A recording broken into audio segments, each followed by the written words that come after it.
Magandang hapon sa inyong lahat. Ito po si Herbert Curia, author, promoter ng Bible Lights Promotions. Kakibat ang ating pananalig sa ating banal na Panginoon.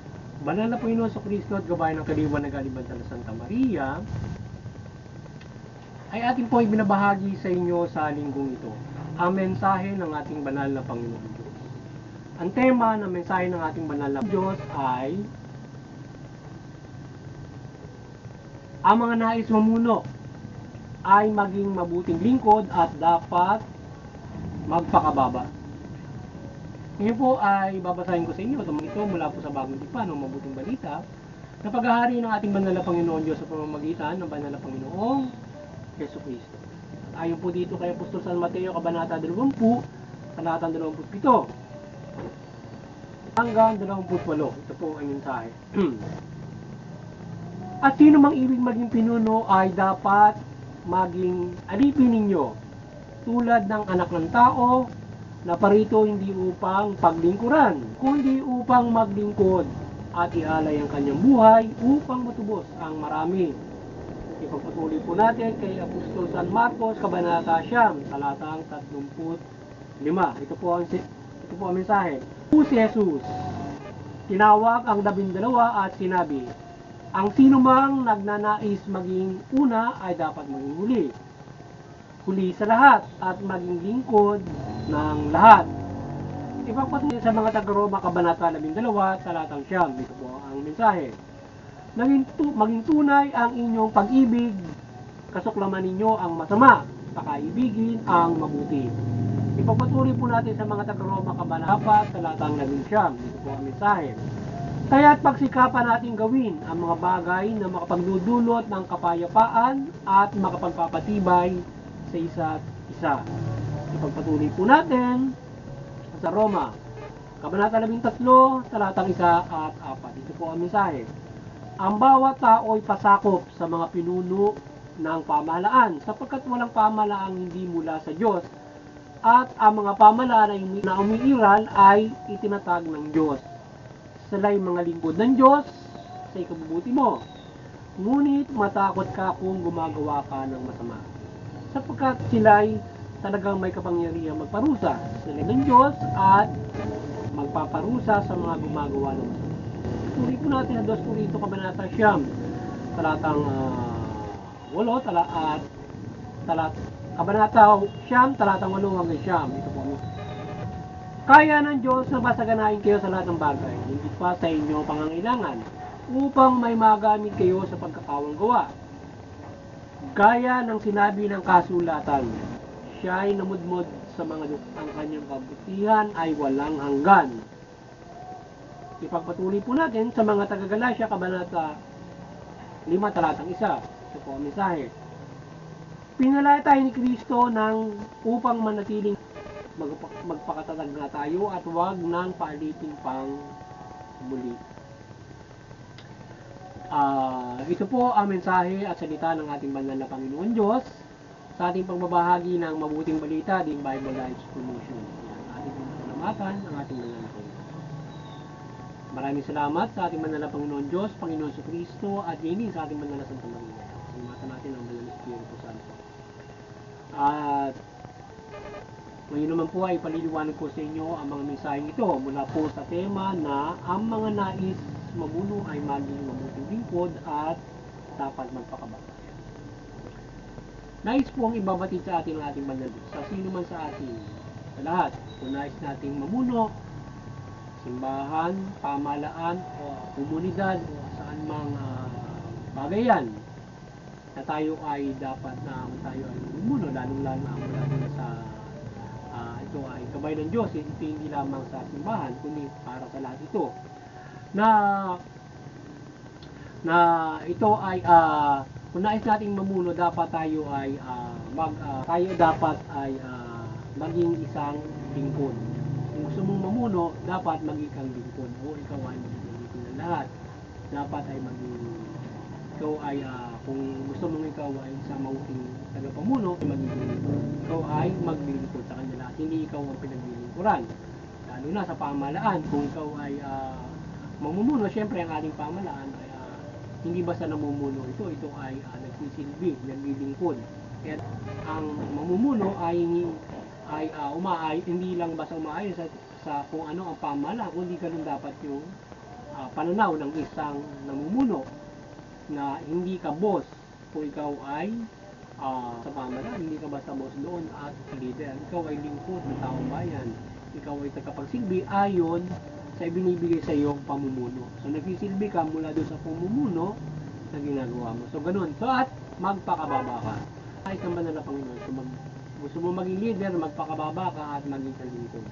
Yan ang ehemplo ng pagiging isang leader na nais ng banal na Panginoon upang ikaw ay magkaroon ng isang mahusay na pamumuno at pagpalain ka ng banal ng Panginoon Diyos. Kagaya ng Panginoon Kristo, siya ay hari, siya ay anak ng Diyos. So, nung siya ay isugo ng Panginoon Diyos, naglingkod siya, hindi siya yung pinaglingkuran bilang hari, bilang Diyos.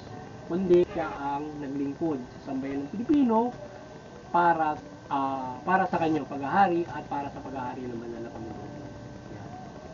At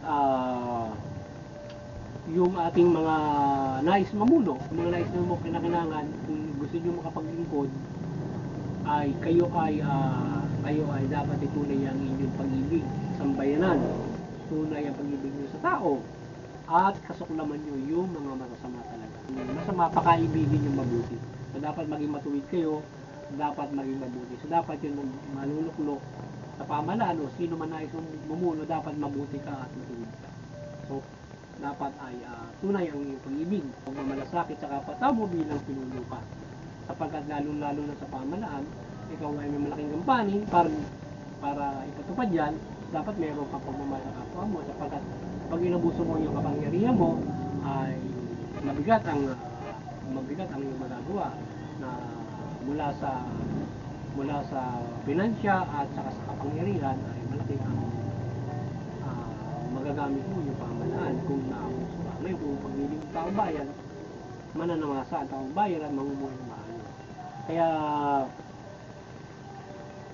yung mga nais mamuno, dapat kayo yung nagpapairal ng kapayapaan, tinagbubuklod nyo yung mga tao at pinapairal nyo yung kapayapaan. Sa gayon, nagkakaroon ng mapayapang kung yung mamamayan mo. So dapat ganyan yung perspective mo na yung mga tao bilang mababang loob ka, bilang buting lingkod ka, papairal ka ng kapayapaan, hindi ka nag-i-initiate ng gulo. Even though mayroon pang lumalaban sa pamahalaan, so patuloy na sila ay gusto mong mapag-isa sa magitan ng mapayapa mo pakikipag-usap sa kanila. Halimbawa, malaan. So dapat patuloy yung mga namumuno dyan, may perspective ng kapayapaan. Kapayala kapayapaan magkakaisa kung may nai-rebelde, open palagi siya for the peace talk with that. Dapat ganun yung perspective ng isang namumuno o karon. Halimbawa, kung ikaw man ay anumang posisyon sa gobyerno, kung ikaw ay mamumuno, dapat may ganoon yung ikaw ay sumunod, hindi man yun yung gawain mo para sa peace process. Halimbawa, sumusuporta ka doon, diba? So yun ang dapat. So lalo na mga mabibigat na posisyon, mga senatorial yan, mga kongresista yan, so dapat sila ay nagkakaisa for the peace, peace talk, mga ganyan. Hindi lang yung administrasyon ang usap yan for the peace, sapagkat yan ay lalo yung mga representative, di ba? Ano yung mga bayan-bayan mo, so dapat sila ay isa sa mga nag-initiate ng sumusuportang mabuti sa peace process. Kaya sinasabi ng ating Panginoon Diyos, yung mga nasa pamahalaan kayo, yung mga lingkod din ng ating Panginoon Diyos. Hindi kayo basta lingkod lang ng tao. Lingkod din kayo ng Panginoon Diyos at ginawa niyo yung pamahalaan para paglingkuran niyo yung Panginoon Diyos. Kayo sinusubo nila mula dyan sa pamahalaan na yan para ay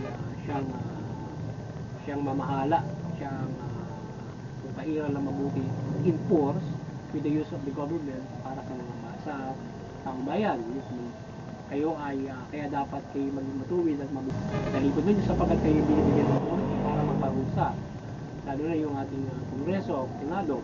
So kaya nyo magbigay ng mabigat na mga pagpataw na parusa. So So para parusahan yung mga nagkakatotoo, dapat ang ating mga nasa Kongreso o Senado ay mayroong mahusay na perspective dahil sa akibat kayo sa pagpaparusa nila sa kayo gumagawa ng batas na yan.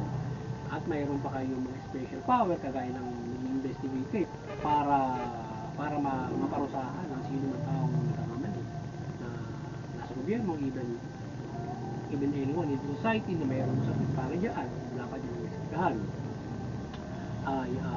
Kayo ay Diyos na kayo dapat ay maging magpakababa at maging mabuting likod ng ating pamayanan. Sumunod, kayo ay maging mabuting likod ng ating pamayanan.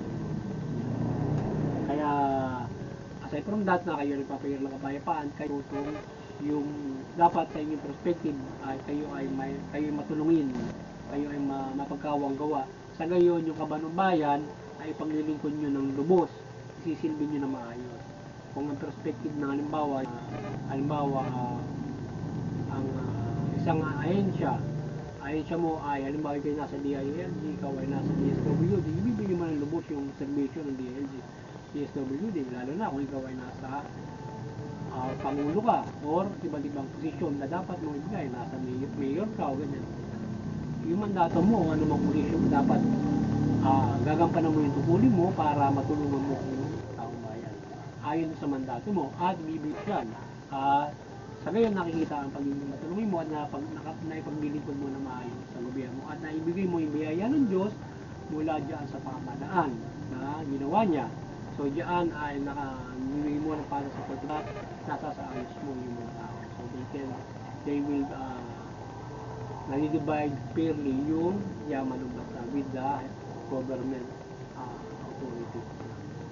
Kaya at higit sa lahat, tayo ay pinalaya ng Panginoon Kristo laban doon sa kasamaan, laban sa kamay ng mga demonyo. Kaya panitilihin ang ating pamahalaan ng mabuti. Huwag tayong maging masama.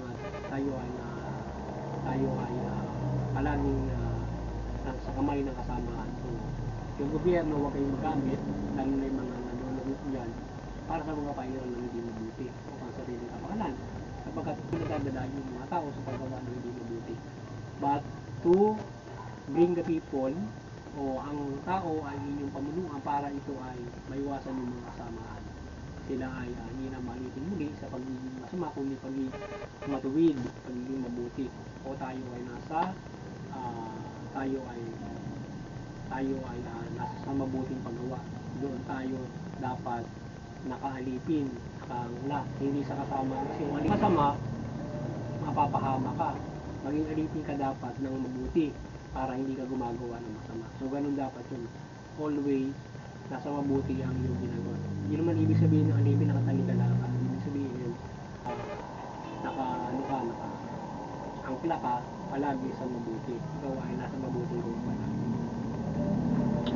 So yun at sana ay kayo ay nagabayan na naman ng Bible Life Promotion pagbabahagi ng mabuting balita mula dito sa ating mensahe ng ating mga Panginoon Diyos na kung nais nyo mamuno, kung nais nyo maging leader, pamalaan, simbahan o saan man, ay maging mabuting lingkod kayo.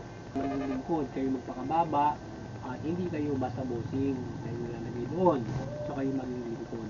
At kagaya ng ibang binabanggit, ilan lamang yan na dapat na maging ang mga lingkod ay kanya na dapat tuntunin nyo sa inyong pagpapahirap ang mga at yung mabuting balita ay sa puso ninyo para makapaglingkod kayo ng maayos. Mayroon kayong puso sa inyong paglilingkod kung ang mabuting balita ay nasa sa inyo. Kagaya ng malasakit ng banal na Panginoon Kristo sa lahat, ganoon din dapat ang malasakit ninyo sa taong bayan. Kung paano naglingkod ng Panginoon Kristo, gayahin nyo siya kung paano siya nagmalasakit sa taong bayan. Bilang ang Panginoon Kristo ay tinandaan, ay dapat ay bilang mga namumuno, ay dapat ay maging manampalataya, may pananampalataya kayo sa Panginoon Diyos. At yung kanyang gabay ay inyong isa na sa buhay. Kagaya ng mabuting balita, pailalim sa Panginoon Diyos. Kapagkat ang bawat kapamalan na gawa niya, yan ay dapat ay pailalim sa Kanya. So ngayon, kayo ay dapat ay pailalim sa Panginoon Diyos at tandaan nyo na darating yung panahon, even last day na yung ating mga panahon ngayon, na any of the time pwedeng dumating ang Panginoon sa Kristo. Ganun lang kadali yun, na halimbawa bukas-bukas dumating ang Panginoon sa Kristo, kayo yung namumuno, dapat nakinig yung mga pamumuno na yan. So yun muli ay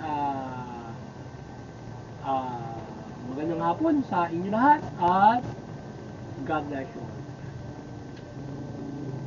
Muli ay doon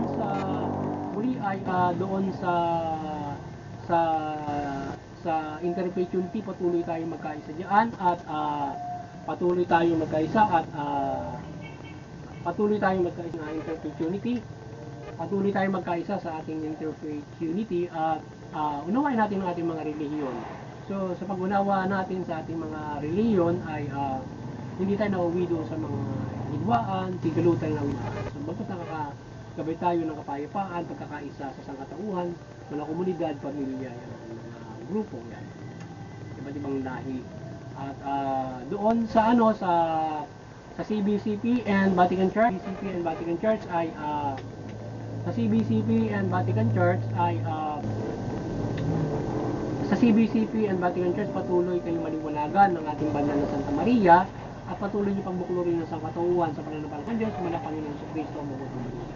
Sa ating munting kakayanan, tayo ay patuloy na nanampalataya ng gabay ng kaliwanagan ng ating banal na Panginoon Diyos at Panginoon sa Kristo at din naman ng Santa Maria at patuloy na mapagbuklod natin ng sangkatauhan sa pananampalataya sa Panginoon sa mula Panginoon sa Kristo at ay maliwanagan sa ating pamumuhay.